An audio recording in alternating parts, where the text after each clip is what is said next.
Euskal Herria es mi tierra madre, un país al que amo apasionadamente, una tierra mágica y antigua de una belleza sobrecogedora. Nos gusta pensar que nuestra historia como pueblo es un misterio único e indescifrable, una historia romántica envuelta en viejas creencias, sin nombres ni fechas precisas. Pero eso no es historia.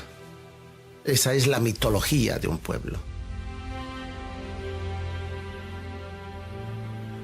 He dedicado casi toda mi vida al estudio de Euskal Herria y a la investigación de su historia y su cultura.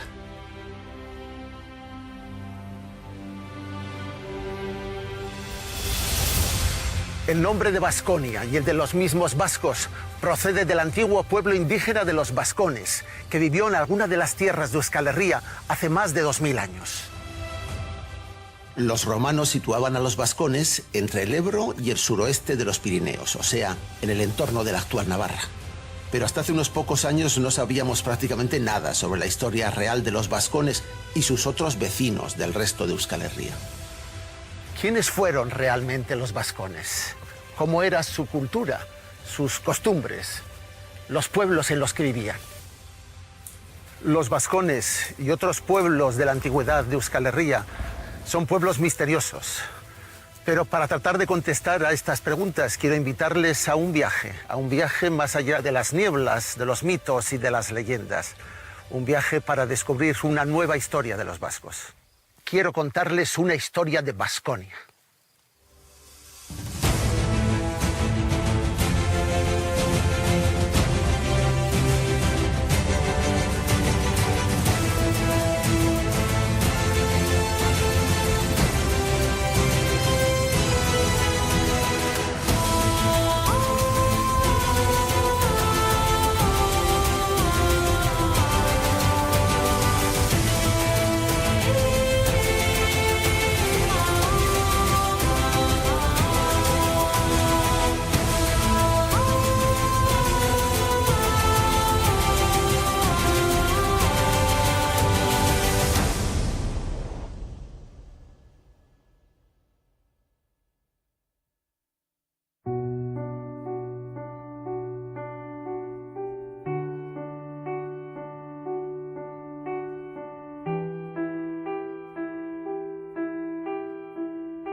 Tenemos que ser honestos y reconocer con toda humildad que desgraciadamente sabemos muy poco de cómo eran las personas que vivían en los territorios de Euskal Herria en el primer milenio antes de Cristo. Durante mucho tiempo, esta etapa de nuestra historia, que los expertos llaman la Edad del Hierro y que va desde los siglos VIII al I antes de la era cristiana, ha sido despreciada por la mayoría de los investigadores vascos y frecuentemente malinterpretada por el público.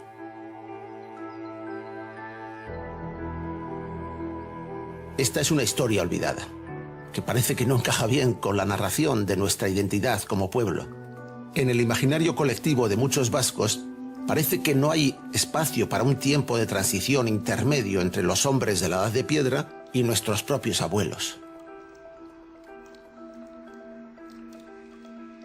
Estábamos fascinados por los descubrimientos de las cuevas prehistóricas, que supuestamente remontaban la antigüedad de los vascos a decenas de miles de años atrás. Y nos gustaba pensar que nuestros antepasados habían vivido sin experimentar casi ningún cambio desde que salieron de las cavernas. Que estaban organizados como tribus nómadas de cazadores y pastores, aislados en las montañas vascas hasta la llegada de los romanos.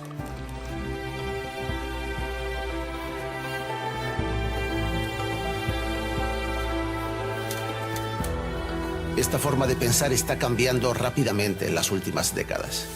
Aunque todavía quedan amplias zonas oscuras de este pasado lejano por investigar, los expertos conocen hoy un poco mejor quiénes eran y cómo vivían y cómo morían las gentes de la Edad del Hierro en todos los territorios de Euskal Herria, en los tiempos en que nacieron los vascones y otros pueblos, más o menos diferenciados, que dominaron esta región.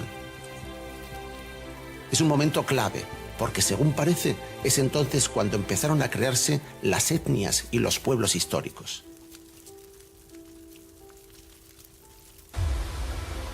Hay que recordar que los habitantes de Euskal Herria hacía ya muchos siglos que no utilizaban las cuevas como vivienda, ni siquiera como tumbas, sino que habían pasado a asentarse en poblados de cabañas, que cada vez eran mayores y que casi siempre estaban fortificados con murallas.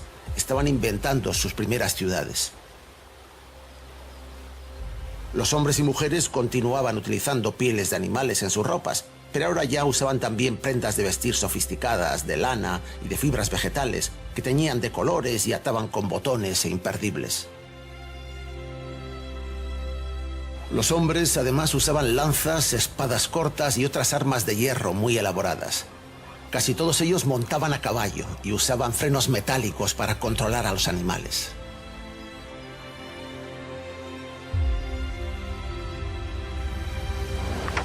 En toda la región se ha abandonado definitivamente el estilo de vida itinerante del cazador. La población vasca parece ser en su inmensa mayoría sedentaria y está completamente dedicada a la producción de alimentos mediante la agricultura y la ganadería. Es la fase más avanzada de la edad de los metales y se han desarrollado mucho la producción de hierro y la alfarería. Hay intercambios con pueblos distintos y distantes, y en algunas comarcas muy avanzadas de Baskonia, al final de este periodo se empezará a utilizar y acuñar la moneda. Es muy importante entender el contexto de aquella época histórica. ¿Cómo era el mundo en el primer milenio antes de Cristo, antes de las invasiones de los romanos? ¿Cómo se vivía en Europa occidental en aquellos años? ¿Y en Baskonia?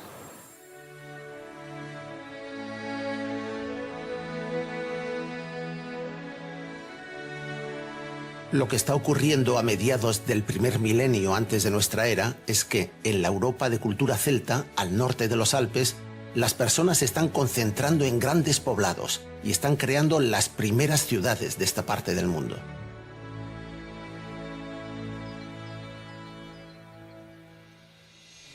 El gran debate actual de los historiadores de esta época, el que se trata en los congresos científicos e investigaciones más recientes, se centra en descubrir los orígenes de las ciudades y el urbanismo en Europa occidental, el origen de las primeras ciudades centralizadas de campesinos, artesanos y ganaderos. Estas ciudades del norte de los Alpes, que pronto se extienden hacia el Atlántico, son diferentes de las ricas ciudades clásicas del Mediterráneo como Grecia, Fenicia o Roma. Son más pobres, más pequeñas y menos monumentales. Pero tienen todos los ingredientes que definen a una ciudad. Muchas familias viviendo juntas, aunque cada una en su propia casa. Un plan urbano con calles y plazas más o menos ordenadas. Murallas y fosos para la defensa común. Una organización social, con autoridades propias y la sensación de tener una identidad colectiva, más allá de la familia y los lazos de sangre. Son además ciudades que controlan y explotan un territorio propio y que tienen guerreros dispuestos a defenderlo frente a otros competidores.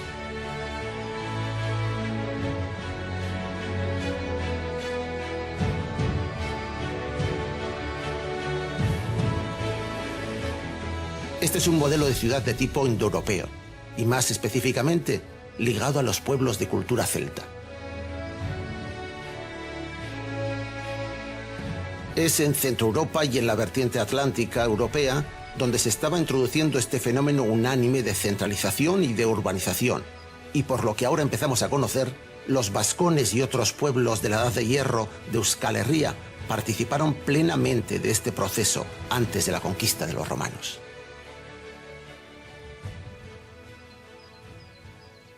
Hasta hace poco tiempo creíamos que los pueblos de Euskal Herria anteriores a los romanos no tenían una civilización urbana ni ningún tipo de organización compleja y permanente. Pero hemos venido a Berbinzana, en Navarra, para visitar un poblado vascón de la Edad del Hierro y comprobar que estábamos muy equivocados. Entre nosotros, quien mejor conoce la historia del pueblo vascón antes de los romanos es el doctor Javier Armendáriz Martija, que ha descubierto e investigado personalmente más de 300 poblados de la Edad del Hierro en Navarra. Étnicamente me refiero al sentido cultural, no racial.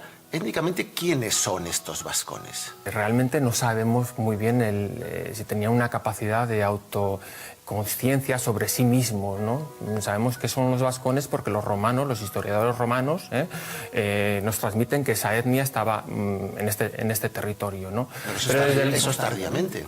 Bueno, tardíamente, sí, efectivamente, es el siglo I antes de Cristo, ¿no? Pero evidentemente, si hablan de vascones, hay un indicio de que hay una realidad detrás, evidentemente, y una identidad cultural que no hay que reducirla exclusivamente a lo lingüístico. Así que están los vascones. ¿Y dónde están? ¿Qué tipo de lugares habitan? ¿Qué tipo de ocupación del territorio manifiestan? Pues bueno, es una organización del territorio bastante parecida a la actual, ¿no? En cuanto a que hay pequeños poblados y aldeas en el sur, muy estructuradas en torno a las grandes vías fluviales, para explotar los terrenos sedimentarios, ¿no?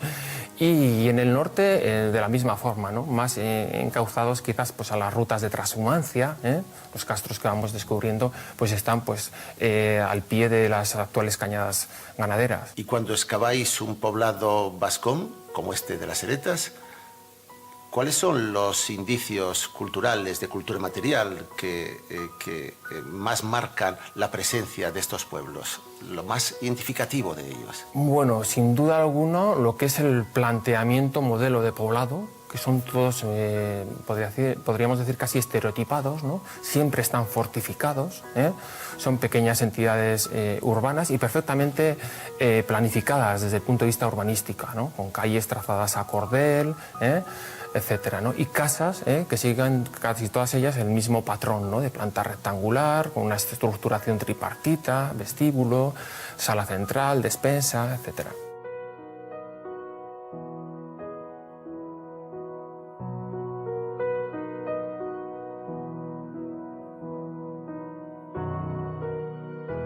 ¿Hay distintos tamaños de poblados? ¿Hay jerarquía entre los poblados? Sí que los hay, sobre todo a partir del siglo V, IV antes de Cristo. Hasta entonces no. Al Alto Ebro llegó la cultura, por así decirlo, celta, ¿no? O centroeuropea, ¿no? Prácticamente desde comienzos del primer milenio antes de Cristo. Y la ocupación del territorio inicialmente fue de pequeños poblados y pequeños castros, ¿no? De 3.000–4.000 metros cuadrados de superficie. Sí que andando el tiempo, y sobre todo a partir del siglo V antes de Cristo y del IV, hubo un cambio en cuanto al modelo de ocupación política y económica del territorio. Desde el momento en que emergieron comarcalmente algunas ciudades. Y hay entonces alguna jerarquía entre los poblados y ciudades superiores, pero ¿llega a haber una entidad estatal que las englobe a todas? No, una entidad estatal jamás. No hubo un estado vasco, pero como tampoco hubo un estado celtibérico o arébaco o suesetano. No llegaron a tener una entidad política. Sí la tuvieron las ciudades, sin embargo, las ciudades en el siglo III antes de Cristo, ciudades vasconas, que se manifiestan arqueológicamente en el territorio, pues porque ocupan alrededor de 5 hectáreas de superficie y que tienen, por así decirlo, poblados satélites a su alrededor, en sus comarcas, ¿no? Ciudades que funcionaron a nivel de pequeños estados comarcales y que bueno, se manifestaron también de alguna forma ya a partir del siglo II antes de Cristo, desde el momento en que Roma les permitió acuñar su propia moneda con su nombre. Javier, ¿y estos vascones tuvieron una cultura única? ¿Hablaron una lengua única?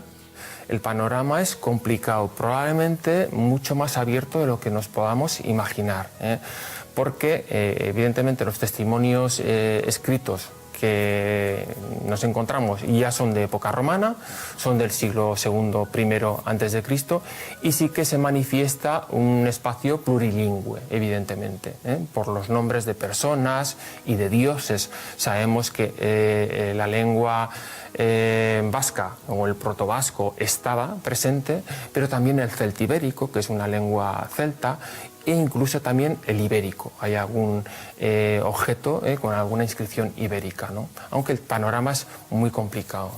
¿Crees que podremos algún día caracterizar algún fósil guía, un elemento determinador que al encontrarlo en cualquier excavación o en cualquier hallazgo casual en superficie podemos decir esto es vascón y esto no? Un fósil guía, como puedan ser para los betones, los berracos, lo veo difícil. Lo veo difícil, más un compendio o un... De rasgos, efectivamente, eso sí, sí, sí. Pero claro, a la hora de estudiar una etnia no solo hay que tener en cuenta la lengua ni la cultura material, también pues lo que es la ocupación del territorio, su explotación, los lugares de culto, las costumbres, etcétera, etcétera. Entonces, poco a poco yo creo que se podrá ir construyendo un poco y podremos caracterizar un poco realmente lo que fue lo vascón en época prerromana.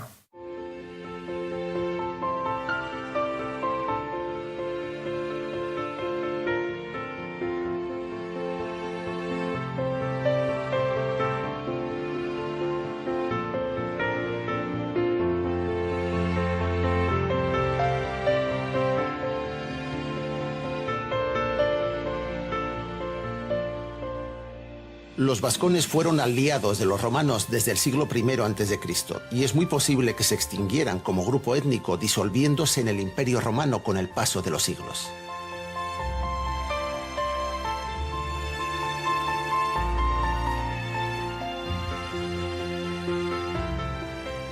Los escritores romanos dicen que en su época la capital de los vascones era Pompaelo, pero hasta el momento los arqueólogos no han encontrado debajo de Pamplona ningún resto de una ciudad vascona importante. Solo hay restos de una pequeña aldea anterior a la conquista de Roma, que difícilmente pudo ser la capital.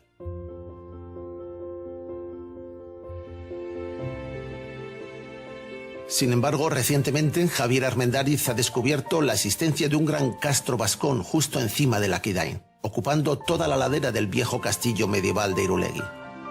Este fue sin duda el centro urbano más importante de toda la cuenca de Pamplona en la Edad del Hierro, y se ha planteado la hipótesis de que esta fuera la capital de los vascones antes de la fundación romana de Pompaelo.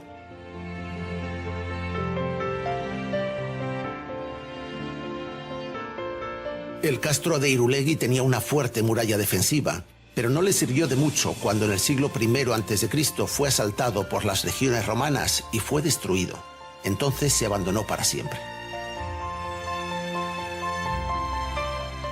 Cada vez sabemos más cosas sobre los vascones que vivían en las ciudades del centro y sur de Navarra. Sin embargo, toda la zona norte de Navarra apenas ha sido explorada y son muy pocos los restos de poblados amurallados que han sido excavados. En los territorios del oeste de Euskal Herria también están saliendo a la luz los restos de grandes ciudades en las que vivían los pobladores indígenas antes de los romanos. Viajamos hasta el norte de Vizcaya para descubrir el castro de Arrola, que probablemente perteneció al pueblo de los bárdulos. Estamos en Arrola, en el corazón de Vizcaya, entre los ríos Oca y Deva. Aquí estuvo una de las mayores ciudades, si no la más grande, de la Vizcaya protohistórica. Hoy es una ciudad muerta. Y la visión de este lugar nos espolea nuevamente la curiosidad, porque estos pueblos guerreros que vivieron en la antigua Vasconia y en los pueblos asociados de su entorno están resultando mucho más sorprendentes de lo que suponíamos hasta hace bien poco. El arqueólogo Juan José Cepeda es quien mejor nos puede explicar quiénes eran y cómo vivían los que construyeron este antiguo castro. ¿Podemos identificar a estos poblados con alguna de las etiquetas étnicas como pueblos en las que después se les ha conocido? Y estoy pensando en los bárdulos, carietes, los autrigones, los vascones. Primero, ¿cuál es el contexto general a nivel europeo? ¿Somos únicos y exclusivos o...? Aquí hemos de pensar que estos enclaves fortificados empiezan a aparecer también en un momento en el cual se produce lo que los historiadores llamamos la etnogénesis, que es ese proceso, etnogénesis, que es ese proceso que conocemos de formación de pueblos. Realmente de estos pueblos vamos a conocer sobre todo lo que nos cuentan los romanos, que son los que se encuentran con ellos y los que los incorporan, digamos, a sus límites provinciales.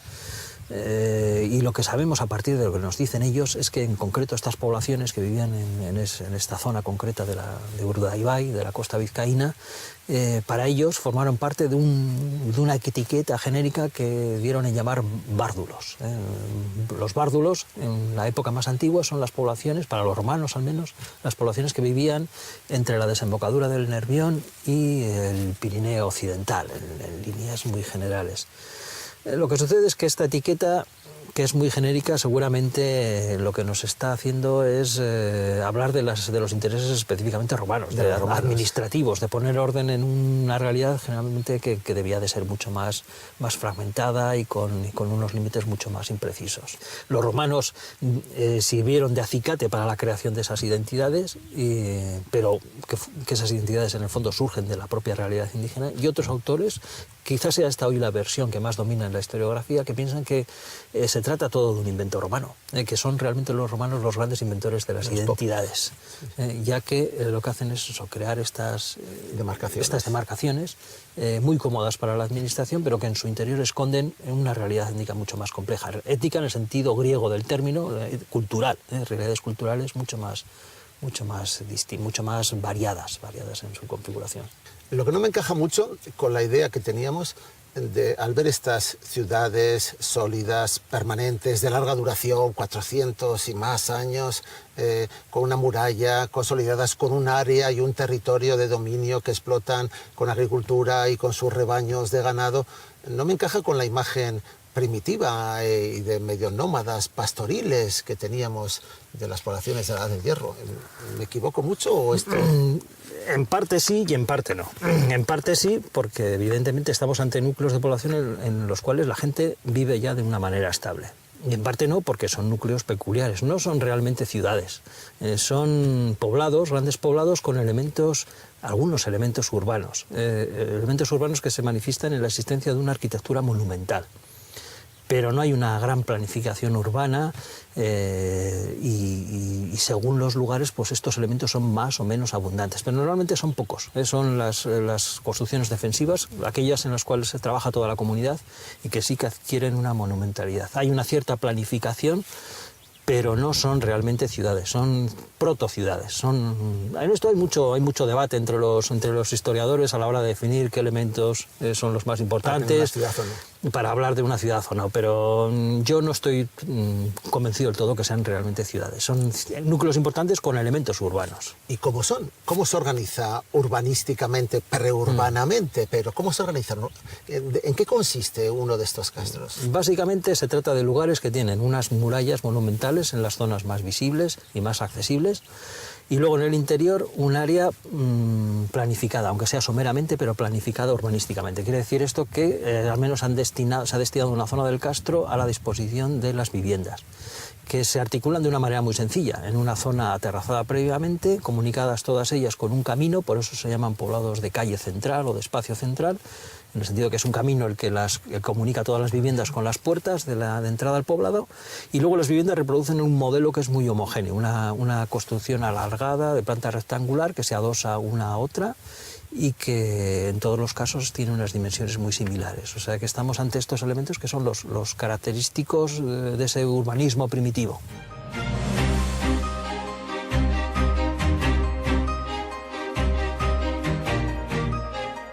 Pero la realidad de los pueblos que vivían en Euskal Herria en la última edad del hierro es bastante más variada y compleja.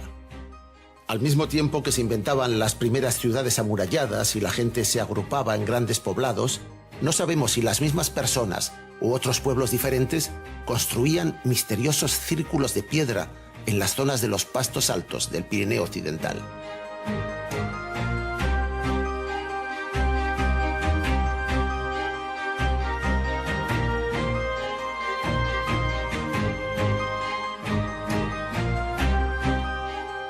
Suponemos que al menos estos círculos del Pirineo navarro estarían en territorio vascón. Pero lo que pasa es que sobre los antiguos vascones que vivían en las tierras altas y pastoreaban en las montañas, se extiende una niebla de misterio y desconocimiento. Estos círculos de piedra se llaman cromlech y son tumbas en las que se depositaban las cenizas y los restos de huesos quemados de los muertos. Algunos expertos han sugerido que estos círculos de piedra podrían ser el marcador cultural, el fósil guía de los vascones que estábamos buscando. Al menos de los vascones de montaña, los que supuestamente vivían como pastores nómadas primitivos, alejados de las ciudades de la zona agrícola del sur de Euskal Herria.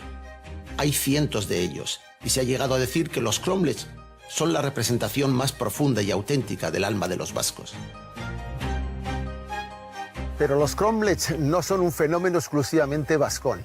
En realidad se extienden por 3/4 partes del Pirineo. Desde aquí hasta Andorra podemos encontrar hasta 1500 cromlechs como estos. Aunque es verdad que la mayor concentración se encuentra hacia el oeste, en los Montes Vascos y en el sur del Bearno francés.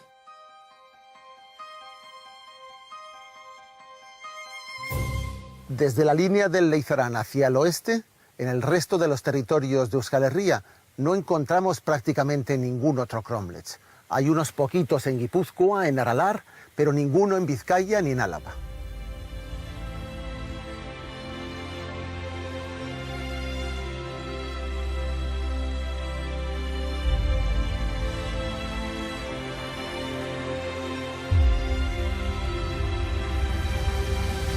La frontera occidental de las tumbas hechas con círculos de piedra está situada, salvo rarísimas excepciones, en el río Leizarán.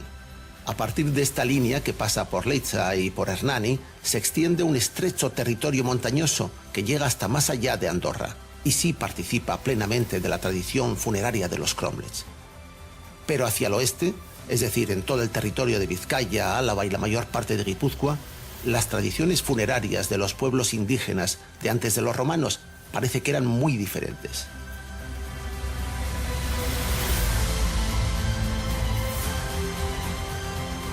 Lo que cada vez resulta más difícil de aceptar es que los cromlechs simbolicen el alma primigenia de todos los vascos. Sin embargo, en época aún reciente se han elaborado teorías muy sugerentes, aunque equivocadas, basadas en este error histórico y en otros malentendidos culturales sobre los cromlechs. La que posiblemente tuvo mayor difusión e influencia entre varias generaciones de intelectuales vascos fue la del escultor Jorge Oteiza. Este no es un lugar de paso habitual. Estamos en un remoto collado en los montes de Lesaca, delante de las Peñas de Haya, las montañas más antiguas de Euskal Herria.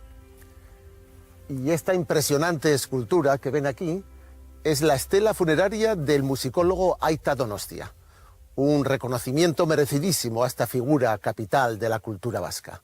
Su escultor fue Jorge Oteiza. Este es un lugar totémico de nuestra cultura. La escultura era un encargo y se eligió este paraje de Aguiña por ser un lugar simbólico y solitario que domina espacialmente la región. A mediados del siglo XX, en pleno franquismo, en una época de resistencia política y cultural, se creía que era en lugares como este de Aguiña donde mejor se habían preservado las esencias más auténticas y originales, lo más profundo del alma y la cultura vasca.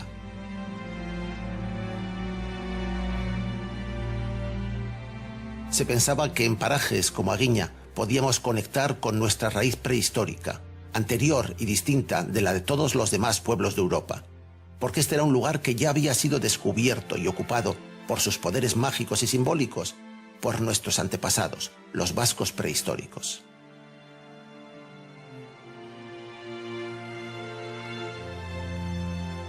Cuando recibe el encargo de realizar esta escultura, Oteiza estaba ya elaborando su método de interpretación estética del alma vasca, que poco después presentaría al mundo en su famoso e influyente libro Quousque Tandem.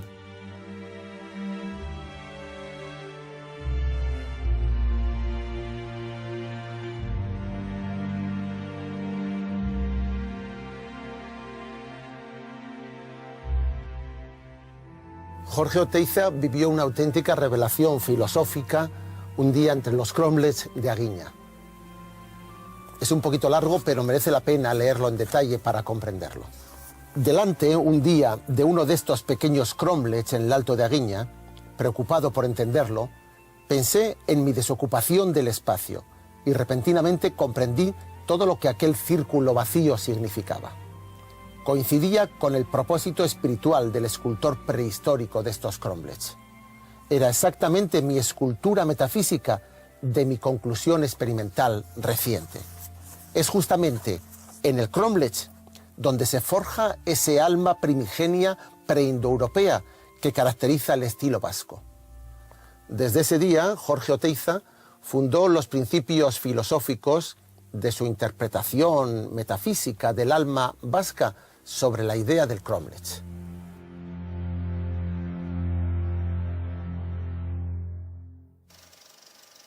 Jorge Oteiza era un artista apasionado, un creador extraordinario de verbo encendido e incendiario, pero no era arqueólogo ni historiador. Y se inventó una teoría artística, también podríamos decir que creó un nuevo mito falso de la cultura vasca que hoy difícilmente puede mantenerse. El hombre prehistórico era un hombre del cielo. El hombre es un hombre cargado de asombros, de miedos, buscando protecciones y diviniza todo lo que le rodea. Esto es lo importante. Este hombre, la cultura de este hombre es una cultura realmente del cielo. Hoy sabemos que los cromlechs no son monumentos neolíticos, como Oteiza malinterpretó, y no tienen 4.000 o 6.000 años de edad, sino justamente la mitad, entre 2.100 y 2.500 años. Se construyeron en la última edad del hierro, bastante después de las migraciones indoeuropeas. Los cromlechs no pueden representar el alma prehistórica, preindoeuropea vasca, simplemente porque son más recientes y no son propiedad exclusiva de los vascos. El nombre propio con el que los llaman los euskaldunes del Pirineo es Mairu Baratzak, que significa huertos de los moros.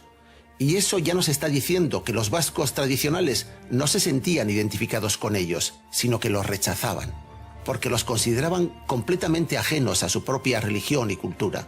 Les parecían monumentos exóticos, paganos e inexplicables, o sea, más propios de los moros que de auténticos vascos.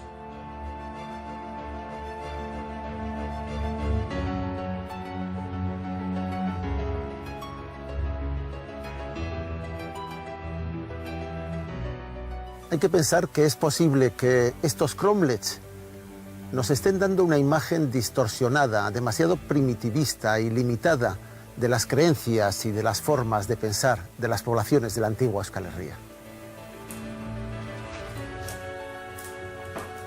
La verdad es que tenemos serias dificultades para conciliar todo lo que se está descubriendo recientemente sobre la identidad de los vascones, con sus poblados centenarios de agricultores bien desarrollados y asentados, y los cromlechs, que parecen pertenecer a un mundo más primitivo del pastoreo nómada.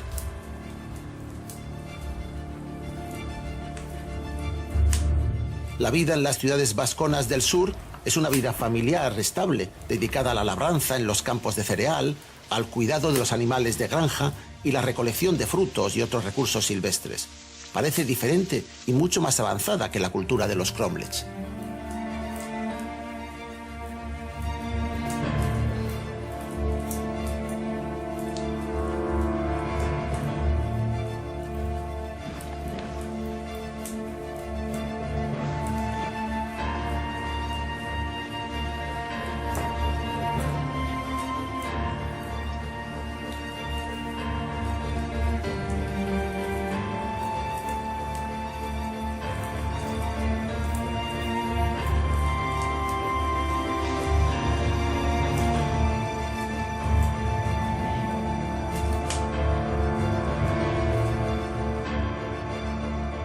El arqueólogo Manu Ceberio está investigando en los últimos años sobre la cultura y las formas de vida de los habitantes de Euskal Herria en la zona de contacto entre los cromlechs y los poblados agrícolas, y ha aceptado explicarnos su interpretación de este periodo tan confuso de nuestra historia.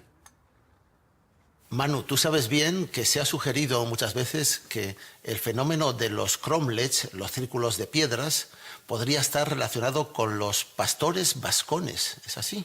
Sí, es una afirmación que ya durante el siglo XX se ha venido realizando. El primero en formularla pues, fue Barandiarán, seguramente pues, estableciendo una relación entre lo que él veía, los últimos resquicios de esa ganadería en los montes del pastoreo con ovejas, de la transhumancia, estableciendo una relación entre eso que él veía con la existencia en esos lugares de esos monumentos megalíticos, de esos círculos de piedras, esos cromlechs. Sin embargo, no hay pruebas que relacionen directamente ese pastoreo que él veía con los círculos de piedras. ¿De cuántos cromlechs, de cuántos círculos de piedras estamos hablando? En la actualidad, aproximadamente más de 1.500. Sin embargo, las cifras van aumentando conforme se producen anualmente pues, nuevos descubrimientos. Por las investigaciones que tú estás realizando últimamente, claro, tenemos estos cromlechs que son tumbas muy abundantes, magníficas en cuanto al esfuerzo que requiere su construcción y elaboración en lugares preeminentes, como dices. Tenemos muchos muertos, pero sabemos poco de los vivos que construyen estos. ¿Cómo se organiza el poblamiento de estos vivos que construyen cromlechs?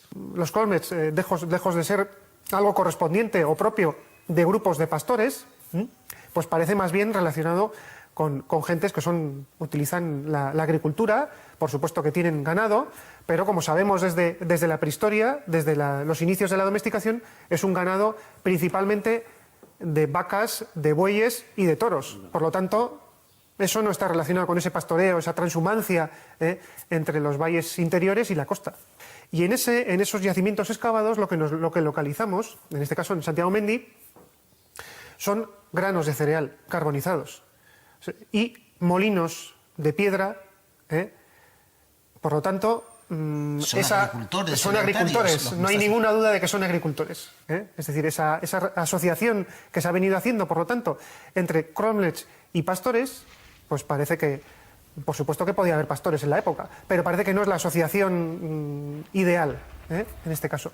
De hecho, hay que decir que todos los monumentos megalíticos anteriores, estamos hablando desde el Neolítico, sobre todo por la edad del bronce, etcétera, sabemos que se practicaba la agricultura. Sin embargo, existen monumentos megalíticos. Los monumentos megalíticos, todos, es decir, desde los cromlechs, los más recientes, hasta un dolmen del Neolítico, se ubican, como decía antes, en lugares preeminentes. Es decir, son lugares, referencia en el territorio, que son hitos marcadores de la propiedad. Efectivamente, precisamente lo que quieren decir es que hay unas gentes que viven en el lugar y esos monumentos sirven de reclamo, bueno, de aviso a los demás, de su existencia, de que ellos están ahí, que ese es su territorio. O sea que en el entorno de los cromlechs, en el extremo oriental de Guipúzcoa, encontramos aldeas, encontramos granjas de agricultores sedentarios perfectamente establecidos. ¿Dónde tendríamos que ir para buscar organismos de población más amplios, más sólidos, poblados fortificados o castros?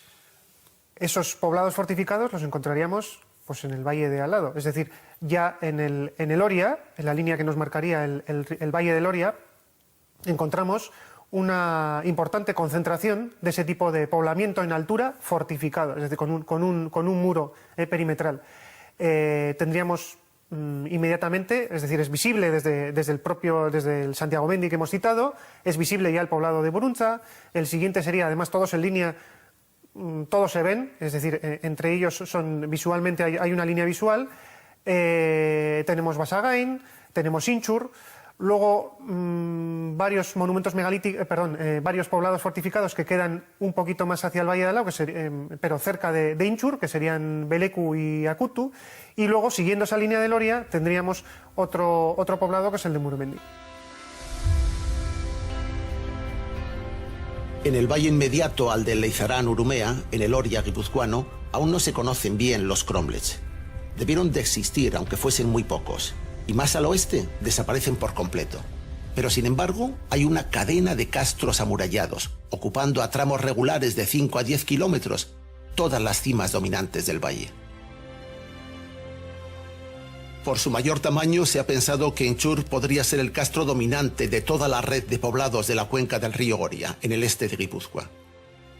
Pero al mismo tiempo, si creemos a los administradores romanos, resultaría que Inchur fue solo una más de las ciudades del pueblo bárdulo, y que la capital de este pueblo habría estado situada en la llanada alavesa, cerca de San Román de San Millán. Es un dato no comprobado y prácticamente desconocido para la mayoría de nosotros, y que hoy nos resulta sorprendente porque nos hace entender que aquellas gentes tenían una percepción de los límites territoriales completamente distinta a la nuestra. En Tolosaldea, uno de los poblados más importantes es el de Basagain, un auténtico oppidum, que el doctor Xavier Peñalver y su equipo llevan excavando casi 2 décadas. Se calcula que en un poblado de este tamaño podrían vivir fácilmente unas 20 o 30 familias. A pesar de su importancia histórica y de su indudable presencia en Navarra durante siglos, los vascones están resultando un pueblo huidizo para los arqueólogos e historiadores. los bárdulos y carietes lo son todavía más. La mayor parte de los vascones eran agricultores sedentarios. Vivían en ciudades amuralladas organizadas en red y probablemente también en granjas menores. Igual que sus vecinos de otros territorios de Euskal Herria, bárdulos, carietes, autrigones. Igual que la mayor parte de sus coetáneos de la última edad del hierro en otros territorios de Europa occidental y central.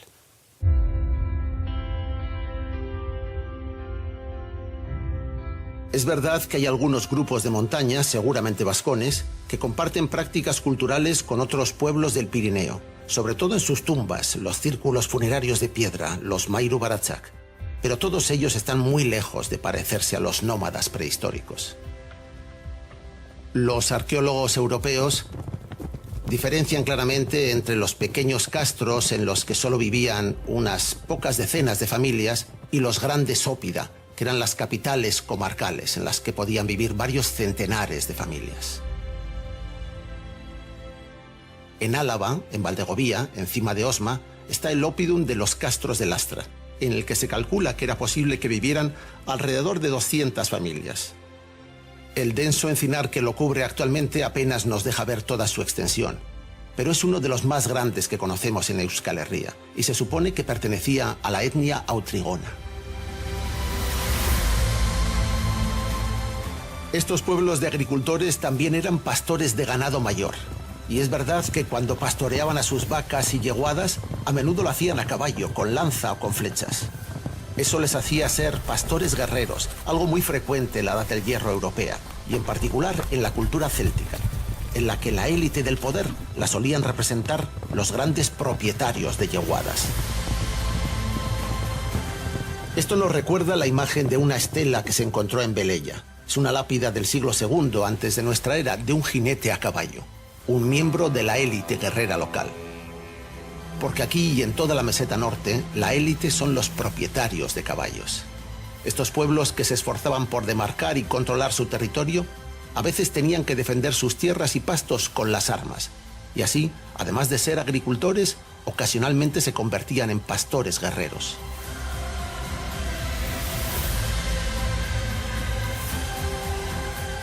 Y si estas gentes no eran primitivas y nómadas como habíamos creído, sino un pueblo socialmente avanzado y plenamente desarrollado. ¿Cómo eran sus pueblos y ciudades? ¿Qué relaciones mantenían con otros territorios y otros pueblos vecinos? ¿Eran pacíficas o violentas? ¿Y cómo se defendían de sus enemigos si es que los tenían? Juanjo, esta es la puerta del antiguo castro de Arrola. Posiblemente aquí cualquier persona que intentase acceder por esta puerta se sentiría muy vulnerable ante cualquier ataque de los defensores, de los habitantes de esta ciudad. ¿Nos puedes explicar el misterio o cómo se entiende esta complicada muralla o este sistema de acceso? Vamos, cumplían varias funciones. Primero eran defensivas, sobre todo en las zonas vulnerables de los recintos, como son las puertas, que siempre es el punto más conflictivo para la defensa, porque es por donde entra la gente. Pero además tenían otras funciones, sobre todo marcaban el dominio de una comunidad demográfica determinada sobre un territorio. En este caso, pues hemos de pensar en una población de varios centenares de personas seguramente que vivían aquí y que tenían que vivir de unos recursos, que eran los recursos que proporcionaba el entorno. Entonces, marcan el dominio sobre ese entorno con este tipo de construcciones monumentales que además se hacen en los puntos más visibles del lugar. También son los puntos en los cuales se concentra la población. O sea, aquí estamos estamos delante de un poblado que tenía unas 8 hectáreas más o menos de zona central ocupada establemente, pero de esa zona solo una pequeña parte era la que se habitaba. Entonces esa pequeña parte tenía un frente que era el frente sur, daba digamos a una zona del poblado que era la zona sur, que es la que estaba perfectamente amurallada con una obra de mampostería, que podía alcanzar hasta 6 o 7 metros según las zonas y que era perfectamente visible desde el entorno. Elemento militar defensivo y elemento simbólico de dominio. ¿De quién se querían defender y a quién querían simbólicamente impresionar? ¿Quiénes eran sus potenciales adversarios? Estamos en la Edad del Hierro, que es el periodo de tiempo en el cual las poblaciones en esta parte de la península ibérica, en la cornisa cantábrica, se estabilizan ya de una manera definitiva, viven en los mismos lugares durante generaciones sin moverse, explotan los territorios, pero lo hacen frente a otras poblaciones que están en la misma tesitura, que están haciendo lo mismo. Son ganaderos, son agricultores, entonces tienen que defender también sus recursos y están marcando, por tanto, el dominio, el territorio del cual viven, y se defienden de sus vecinos. ¿Quieres decir que sus potenciales adversarios, sus competidores, son gentes de su misma cultura, de su mismo entorno, que viven en condiciones muy similares, en unos castros muy parecidos a este, de su misma lengua? No, seguramente sí. Lo que pasa es que estos modelos constructivos los adoptan de poblaciones más lejanas, que sí que están viendo el peligro de la invasión, ya que vienen muchos de estos modelos del Valle del Ebro, no directamente del Mediterráneo, sino a través ya de la Celtiberia y de otras regiones del Valle Medio del Ebro, que sí que están conociendo la entrada de los romanos y las necesidades derivadas de ello, ¿no? Que son necesidades defensivas. ¿Por qué se acaba? ¿Cuándo termina esta civilización de los castros habitados en altura, amurallados, esta forma de vida? ¿Por qué y cuándo? Pues termina con la romanización, con la incorporación de estos territorios a una provincia romana, que es la provincia tarraconense, y cuando desaparece la necesidad defensiva, que prima mucho en la elección de los lugares. Vivir aquí es incómodo, tiene la ventaja de que es un lugar fácilmente defendible, con mucha visibilidad, con una posición simbólica de control sobre el territorio, pero es muy incómodo porque hay poca agua. Es un problema. Claro, es un gran problema, y la distancia a los lugares de cultivo también es amplia. En las zonas de llano están a varios kilómetros de distancia, entonces son incomodidades. Cuando desaparece esa necesidad perentoria de la defensa, de marcar ese dominio sobre el entorno y de defenderse de las comunidades vecinas que están en la misma situación, las poblaciones se desplazan al llano, se desplazan a los lugares más cercanos a los recursos económicos, y eso sucede en época romana. Juanjo, hemos entendido cómo vivían dentro de sus ciudades o castros amurallados, cómo se relacionaban con su entorno e incluso con el gran panorama de la geografía de su tiempo, en la última edad del hierro, los habitantes de estos castros. Pero, ¿cómo morían? ¿Qué sabemos de cómo se relacionaban con la muerte? Los supervivientes, ¿qué ritos? ¿Dónde se enterraban o cómo se quemaban?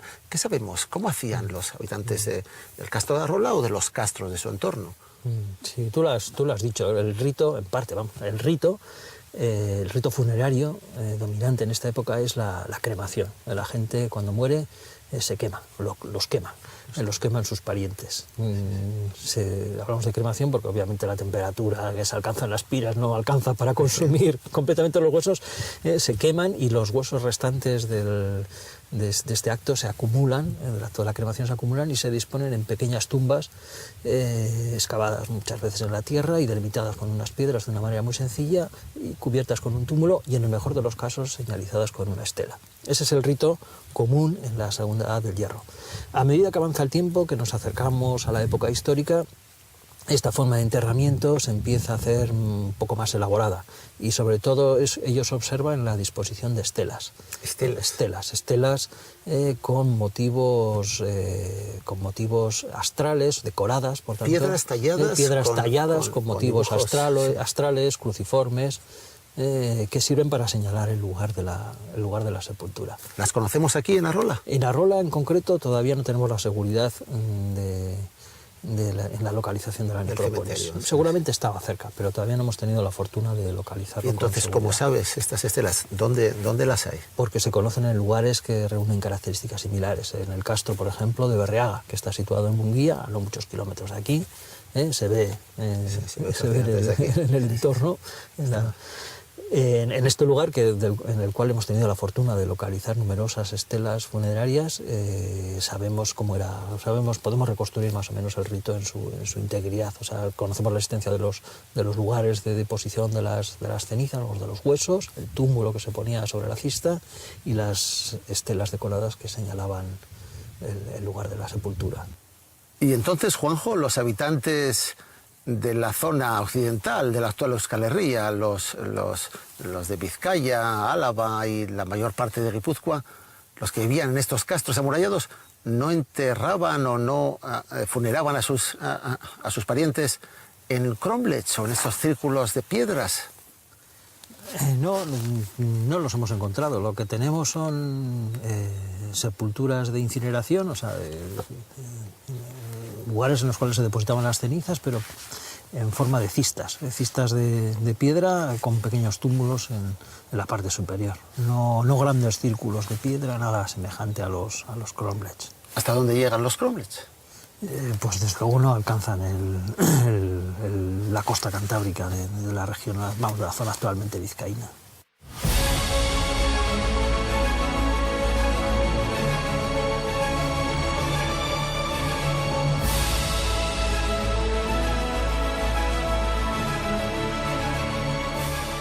Estas son las estelas de las que hablábamos. Son bloques de piedra arenisca con sus caras talladas, con líneas paralelas, incisas, que se cruzan formando una cruz. Y a menudo en el centro tienen un círculo con un sol de 3 radios curvos, un triskel o un iruburu. También hay grandes estelas circulares con varios anillos interiores y rayos en forma de picos triangulares. Son símbolos muy difundidos en otras partes de Europa.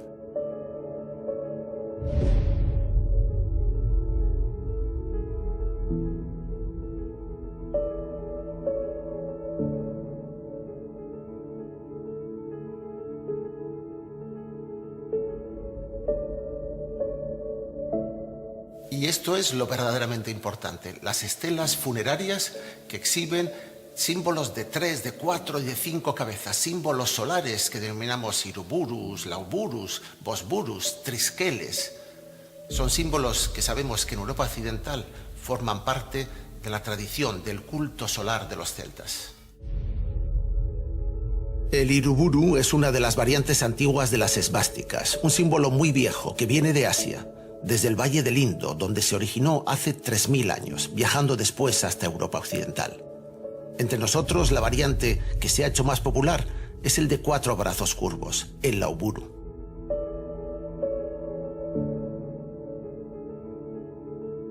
Desde el año 800 a.C., estos símbolos se instalan en Europa occidental. Está ampliamente aceptado que aluden al sol y a la regeneración de la vida, simbolizada en la propia figura rotatoria del sol, que muere al anochecer y renace al día siguiente, girando como una rueda eterna con sus brazos.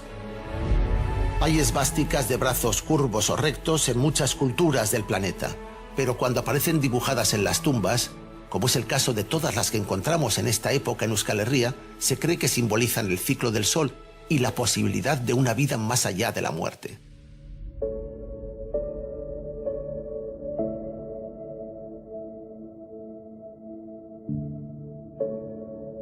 Son símbolos solares de vida que compartimos con toda la cultura indoeuropea, como el que aparece perfectamente tallado en la magnífica estela de Meñaca, que debió de pertenecer a un personaje importante del final de la Edad del Hierro en Vizcaya.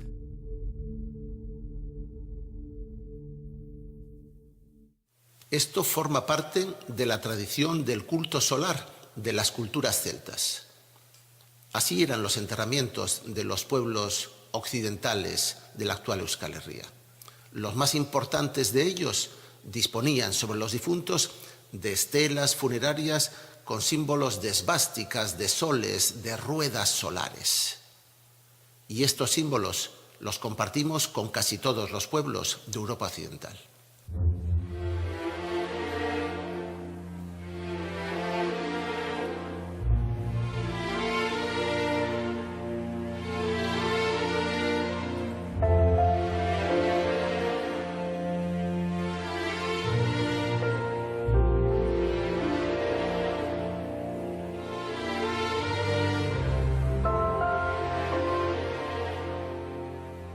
Nuestro viaje por la Edad del Hierro de Euskal Herria está llegando a su final.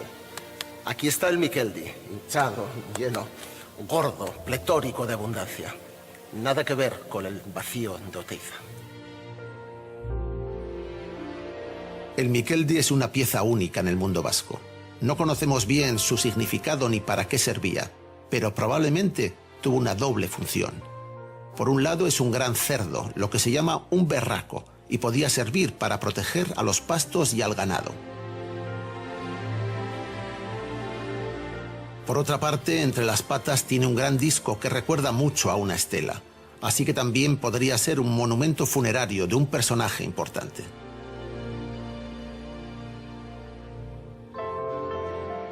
Hay otros pueblos prerromanos del noroeste de la península ibérica, sobre todo los celtas vetones, en los que los pastores esculpían cientos de imágenes de piedra de sus toros y cerdos que colocaban en los mejores pastizales, como mojón de propiedad en el paisaje, para proteger a sus rebaños y como advertencia para otros pueblos. El Miqueldi vasco parece uno más de ellos.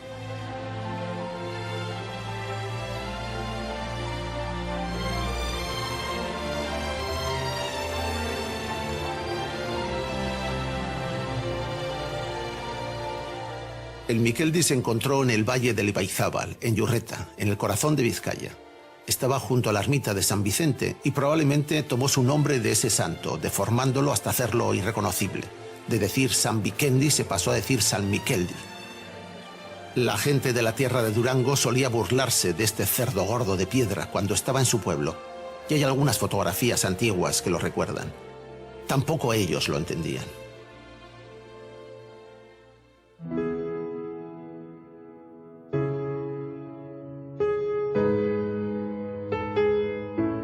Se había roto el puente de transmisión cultural de nuestros antepasados y nos permitía comprender sus símbolos. Es lo que sucede con los laburus de hoy en día, que se han convertido en bellos símbolos vacíos de su significado original.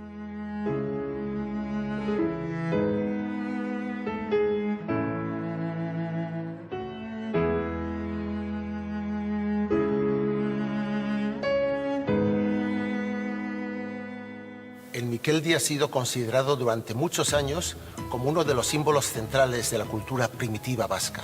Por eso ocupa un lugar central aquí, en el centro del Euskal Museo A de Bilbao. Probablemente marcaba la tumba de un personaje importante de fines de la Edad del Hierro, hace poco más de 2000 años. La tumba de un jefe local propietario de grandes rebaños de yeguas y vacas y de piaras de cerdos. El Miqueldi representa una imagen auténtica y primitiva del alma vasca del final de la Edad del Hierro. Aunque esta imagen no tiene nada que ver con los cromlechs, ni mucho menos con la estética vasca del vacío que inventó Oteiza. Las formas del Miqueldi son rotundas y llenas, son un canto a la abundancia. Pero cuál era su verdadero significado para nuestros antepasados sigue siendo un misterio. Uno más de los muchos misterios sin resolver de este periodo olvidado de nuestra historia, en el que empezó a forjarse nuestra identidad colectiva y nació nuestro propio nombre como pueblo, Baskonia.